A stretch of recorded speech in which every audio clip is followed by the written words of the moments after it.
Welcome into the Blowing Rock Brewery here in Hickory, North Carolina. Another week of Bears Talk Live presented by J. Brown Realtors. A beautiful fall Thursday afternoon here in H-Town. Eric Bach, as always, happy to be joined by head football coach Mike Jacobs. Huge homecoming weekend coming up for the Bears. Obviously, the homecoming football game against Limestone on Saturday, which we'll get into.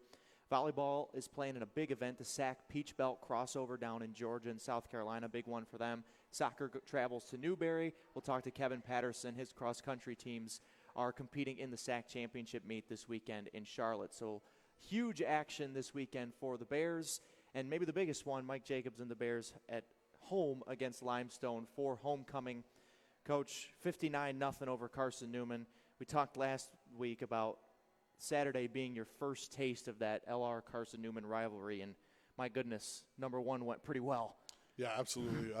Super proud of the way that our kids played. They knew all week that this is a rivalry game. They know the history of the game where, for roughly a 34-year stretch, I think Carson Newman had gotten the best of us. But, they went up there with a focus and a purpose, and I thought we played our most complete game of the year so far. It was a record-breaking day. Dwayne McGee, who we'll talk to next, 200 yards, 5 touchdowns, which tied a school record. Grayson Willingham broke the all-time school passing record. It's probably even sweeter to have all of those things happen against a rival on the road at their place. Yeah, absolutely. I love seeing our kids have success. And, anytime in Grayson's case you can be the all-time something at a school. Yeah. We give out game balls for stuff like that. And Chase Albaugh had received one the week before for breaking the NCAA PAT record for consecutive PATs in Division II. And to have Grayson become the all-time leading passer and do it with a big day. He also set his career yardage mark that day. And it was all on his birthday. So yeah. Kind of neat to see it happen, and I just love watching their success. And Grayson already has the most touchdown passes in school history, and there may be a couple other records within reach before the season ends. But 750 total yards, that was the most in Division II this year by any team in any game, and 40 first downs were a SAC record. So my question is about carrying that momentum forward. How do you guys keep that going offensively into this week? And a tough stretch coming up, but you guys are still right there in the SAC picture. Yeah, we think we still have a bunch of football left to play in front of us. There's some really important games, and it starts with Limestone this weekend. I've been telling the guys all week, our job on homecoming is to try to win the game, right? We need to win the game. Everybody else, the pomp and the circumstance, that's for the fans. Our job is to practice well and do enough during the week that we earn the right to play well on Saturday. And, I think we'll be ready to roll. A lot of guys, in a 59-0 game, a lot of guys saw action that hadn't seen the field all year long. So how would you assess some of their performances of guys that were touching the field in game action for the first time? Yeah, I think certainly in the running back room, Jacoby Lane is a guy that came in and did quite a bit for us. I think he rushed for almost 70 yards in the second half there. And he's a guy we see in practice every day. He does really well against our defense. So it was good to see somebody else have a hard time trying to tackle him. Jadis Davis continues to be super consistent. I thought you saw Songa Yates in the wide receiver room has stepped up with some of our injuries in that room. And then, again, some young offensive linemen playing more reps. Ryan Franz is a guy that stood out for me the last 2 weeks. Dylan Foster, was good to get him back from injury. And then, a lot of guys late in the game that work really hard week in and week out in practice. They travel. Maybe they're just a special teams guy that got a chance to play offense or defense in that game. And I love watching the older guys or their starters' reactions to the kids that get in there and get to play because, they're just as important as anybody. You and I on this show have talked a lot about finding complementary football. And I think, obviously, 59 points on offense. We talked about all the records, and then a shutout on defense. I think you guys achieved that at least the best you have already this season against Carson Newman. There's no doubt. I think one of the most proud things when you think about 40 first downs, I mean, we certainly had some big plays, but there was – that's a consistency of execution, and I thought that was really impressive. I think if we can keep that going, continue to work to control the line of scrimmage on both sides of the football, it'll carry over into success. 40 first downs is like 2 games worth of first downs sometimes. So let's shift ahead to this weekend. It's going to be a festive atmosphere. It's supposed to be a perfect crowd. How big would it be to turn in another performance like that in front of the homecoming crowd? Moret Stadium is just going to be packed. From what I hear, homecoming's fantastic around here. Yeah. We got a little bit of a taste of it in the spring, but certainly not to full capacity. Right. It's my understanding we're expecting a full house, Yeah. and looking forward to seeing a bunch of our football alumni who are super important to the program get back and see them at the golf outing on Friday, and then have a chance to hopefully play really well and honor LR's football history on Saturday. Let's talk about Limestone now. They come in winless just like Carson Newman. They've had a couple games canceled due to opponents having COVID issues. They were competitive with Wingate. They lost a really close game to Tusculum. So what have you seen so far this season from the Saints? A team that's battling like a lot of the teams this season. Yeah. I think last week in Division II, 7 of the top 10 teams went down. And I think more than ever, I don't know whether it's due to the spring season, but a lot of people seem to be dealing with injuries. Yeah. And that's caused some inconsistency or some people not to do stuff. I think Coach Turk does a fantastic job down there. They were up at one point in the Wingate game 14-0, Yep. I believe. So, in 2019 when we had a very good team, they almost beat us down there. So this is a team that's more than capable. We have to show up. We have to play well. We have to be super consistent and keep our composure because they're going to come and give us their best shot. They got thumped pretty good by Mars Hill last week, 32-3, but they got really banged up at the quarterback position. Their top 2 guys on the depth chart both got injured in that game, so they were kind of scrambling at that quarterback position.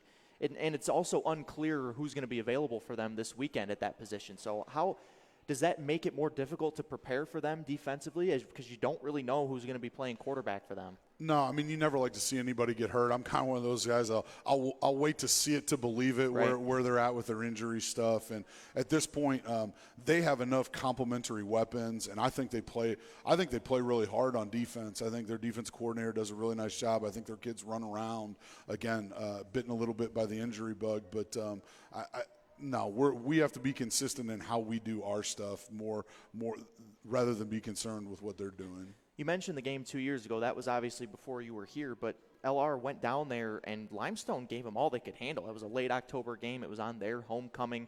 Their running back, Jerka Patton, went for 150 yards that day, and he's still in the backfield for them. So he seems to be their most explosive guy, and one you guys will be really keying in on defensively. Absolutely. Again, good run defense starts with controlling the line of scrimmage, making sure you're gapped out and sound in what you're doing. And again, I think Coach Brown and Coach Chafee, our defensive staff, Coach Foster, they've done a great job in preparation this week. And you guys are now in the top 20 in the nation defensively in rushing defense. So, we haven't seen an opposing rusher rush for over 100 yards in Moret Stadium since 2017, and that's got to be a point of pride for you guys defensively. Absolutely. It's something to hang your hat on. Again, all it takes is one guy to do the wrong thing one time, and that thing goes out the window. But, again, we're working on being really consistent. We're working on how we do our stuff, and we've had a really good week of practice, and I'm excited for our kids to play in a full house on Saturday. I want to talk about some guys individually defensively. J.P. Palmer got his 4th pick of the year. He's top 10 in the nation in interceptions. That was in the end zone to kind of preserve that shutout. And John Ross May, who missed some time with an injury, came back and played really well on Saturday.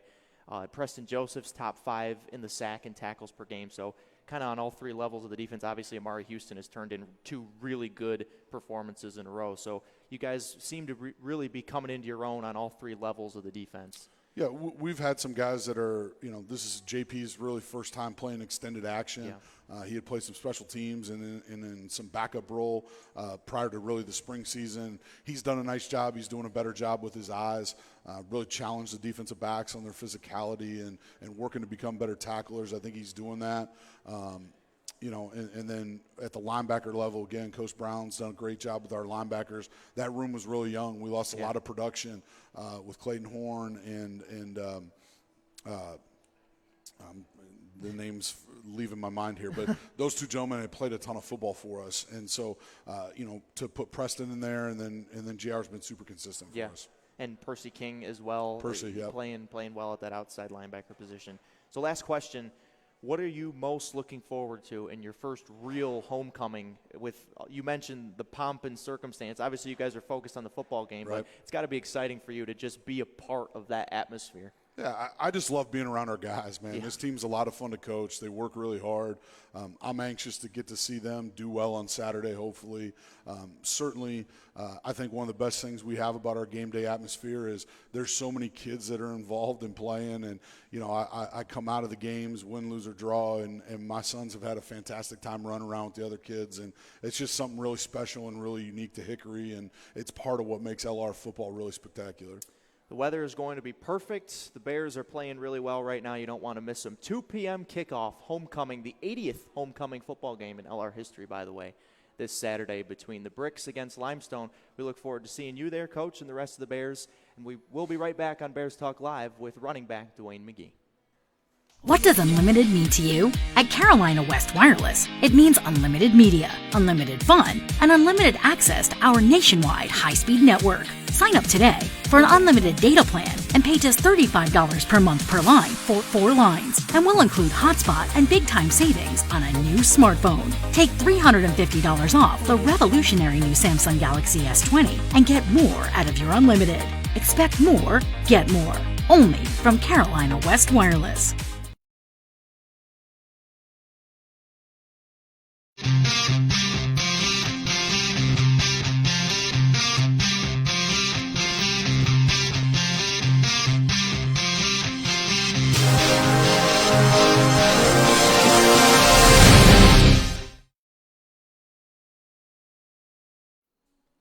Welcome back to Bears Talk Live, presented by J. Brown Realtors here from the Blowing Rock Draft House in Hickory. Eric Bach, happy to be joined by the 4th leading rusher in Division II, Dwayne McGee.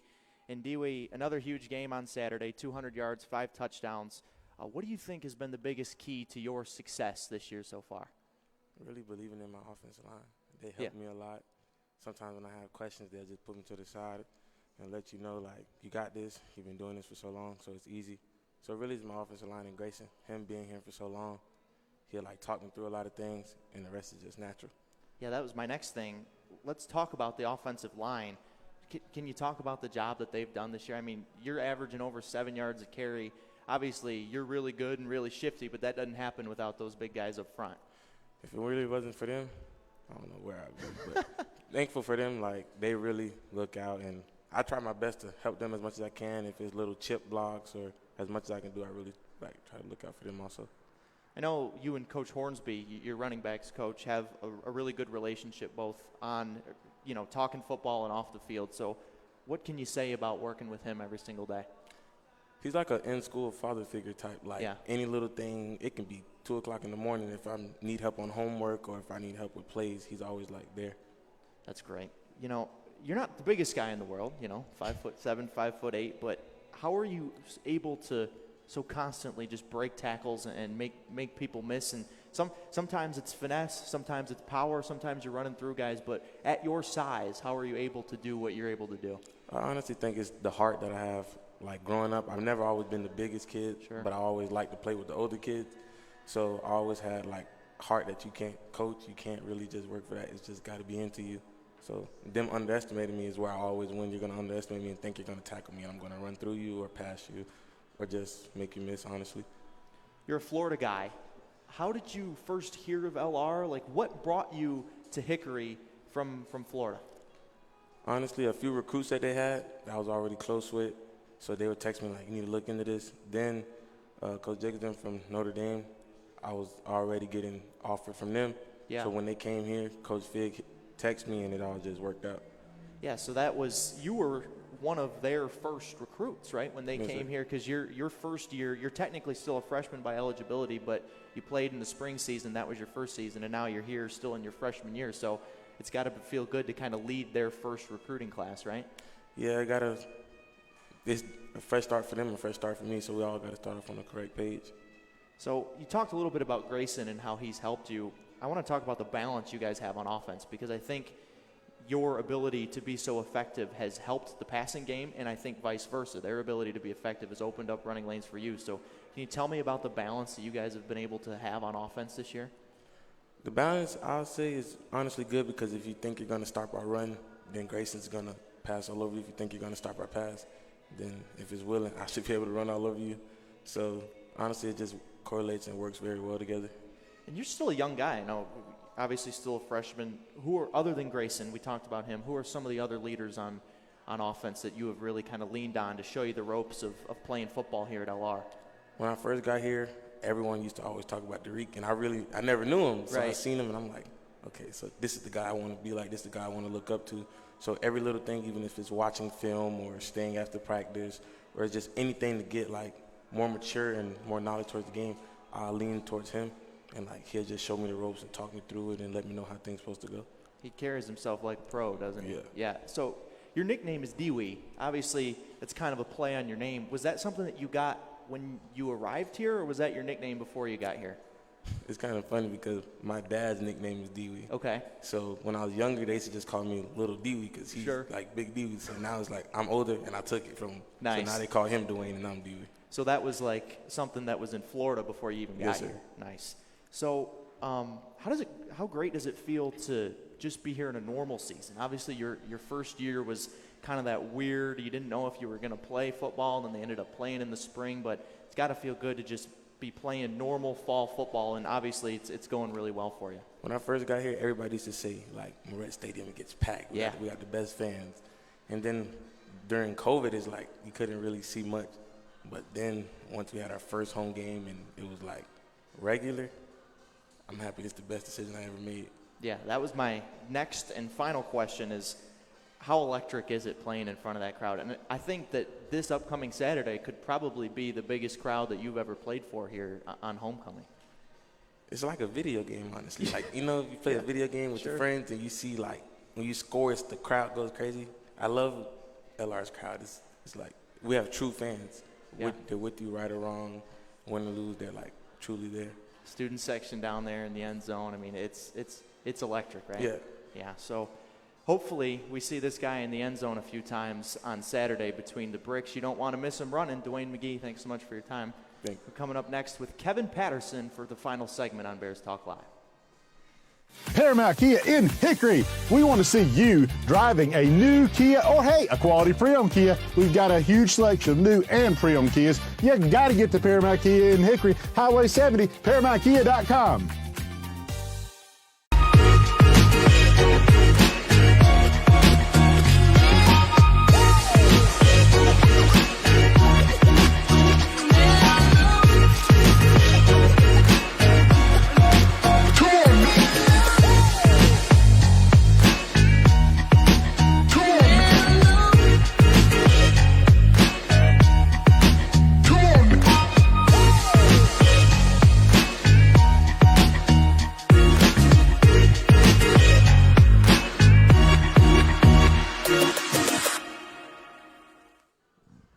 Final segment here on today's Bears Talk Live, presented by J. Brown Realtors. Happy to be joined by Lenoir-Rhyne head cross-country and track and field coach Kevin Paterson. And, Coach, it's a big weekend for you guys coming up. The SAC cross-country championships down in Charlotte. The women are ranked for the first time in program history, coming in at 29th, coming off a 9th-place finish in a stacked field up in Illinois at the Lewis crossover. But what does it mean for you to be able to say that you're leading the women that are the first ever ranked team in the history of Lenoir-Rhyne? Yeah, it's pretty cool.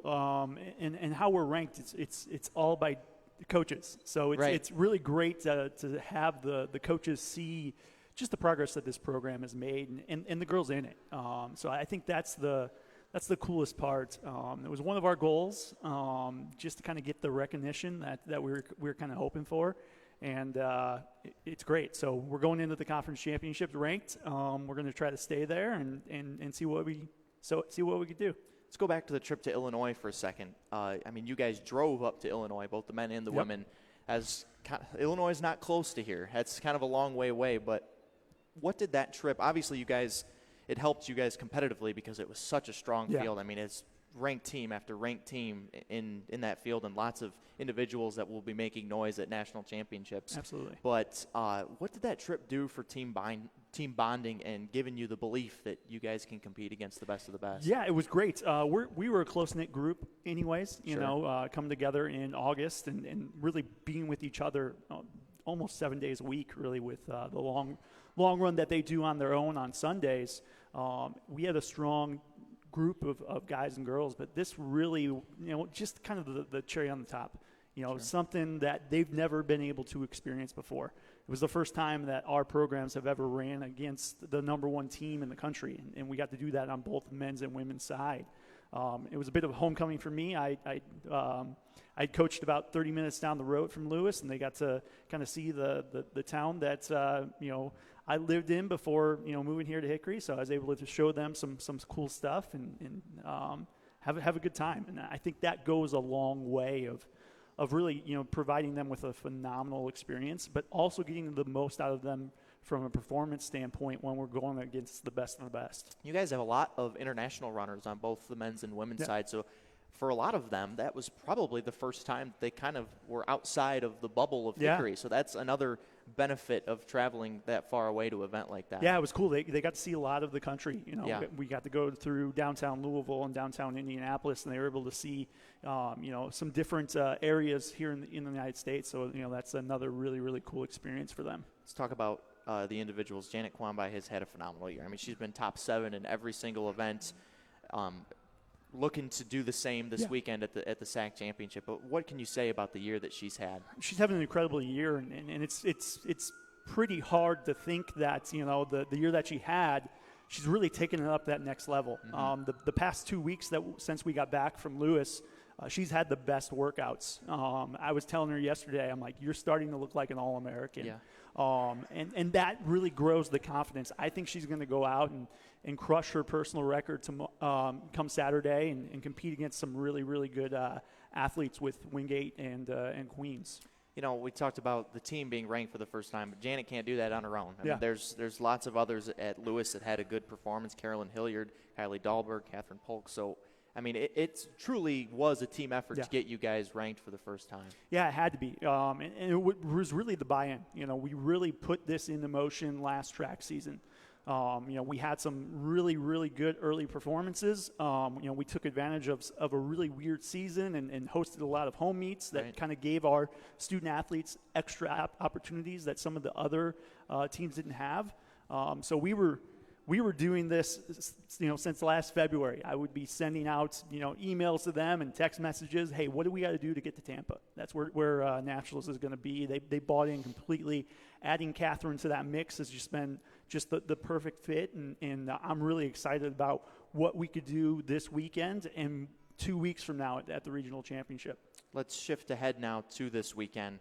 The SAC Championship is in Charlotte. It's being held at McAlpin Creek Park. I'm probably saying that wrong. But, of course, you guys have already run this year at the Queen's Invite. Does that help? Does familiarity help, or does it not really matter that you haven't been to a course No, before? it's huge. It helps a lot. The men's course will be about the same. The women's course is going to be a little bit different. Okay. When we ran there in September, it was a 5K, and we compete at the 6K. So, but we ran there over the summer and really kind of got to know the course.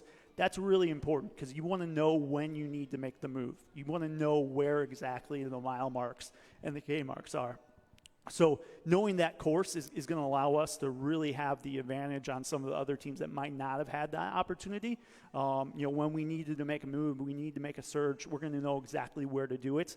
And also parts of the course where it's a little bit more difficult, a little bit more taxing to make the move there and let someone else make a mistake. So the competition on the women's side should be intense. You guys are ranked for the first time and third in the region, though, behind Queens and Wingate, who are obviously both going to be there at the SAC Championship. So what do you think your team needs to do to maybe jump one or both of them in those regional rankings this weekend? Yeah, it's going to be a challenge. I think Queens and Wingate are both top 10 teams. They're well coached. They have tremendous athletes. What we need to do is just be us. Go in there with confidence. That's what I've been saying all week. We've had some amazing workouts. Go in there and just have that confidence that we know exactly where we're at. And then on the men's side, our past 2 weeks, our workouts have been better than we've had all season.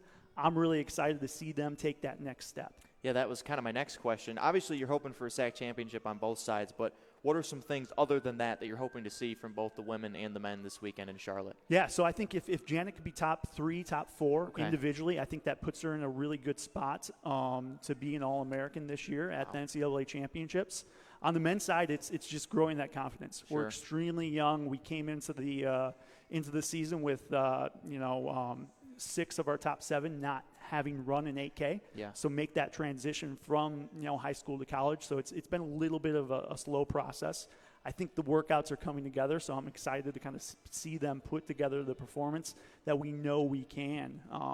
So I'm really excited about that. I think Lewis and Jacob could be our two front runners. I'm really excited that the seniors will get the opportunity to compete at a championship. We haven't had a cross-country championship since 2019. Yeah. So I'm excited to kind of see them kind of go off on top and compete against some amazing teams. Last question. You mentioned the regional earlier. It's 2 weeks from Saturday, November 6th, down in Spartanburg.